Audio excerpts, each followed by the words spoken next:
DJ Dharmpal को कृपया subscribe करना ना भूले। डीजे धर्मपाल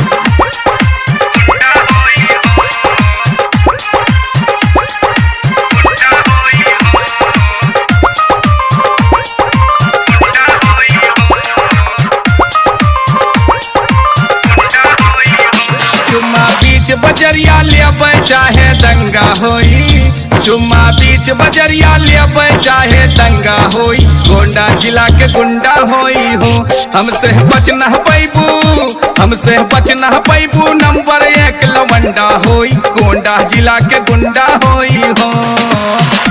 धर्मपाल डीजे फाइटे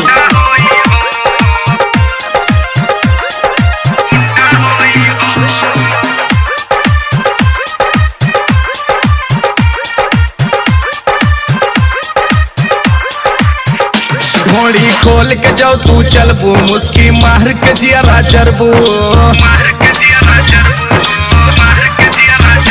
घोड़ी खोल के जाओ तू चलबू, मुस्की मार के जियरा जरबू। मस्ती झारब गोरिया तोर जवनिया ठंडा होई, मस्ती झारब गोरिया तोर जवनिया ठंडा होई। गोंडा जिला के गुंडा होई हो, चुम्मा बीच बजरिया लेबै चाहे दंगा होई। गोंडा जिला के गुंडा होई हो।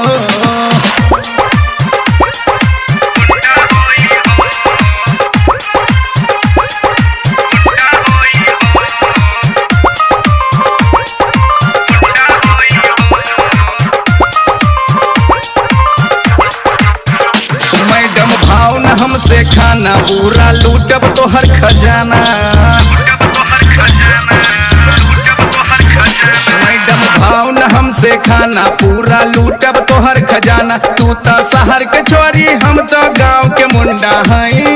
तू तो शहर के छोरी, हम तो गांव के मुंडा होई। गोंडा जिला के गुंडा होई हो, चुम्मा बीच बजरिया लेबै चाहे दंगा होई। गोंडा जिला के गुंडा होई हो।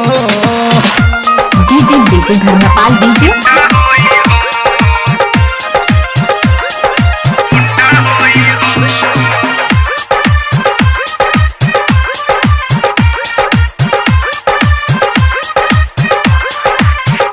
लेबै कनिया तुहें उठाई, केहू रोक न हमके पाई।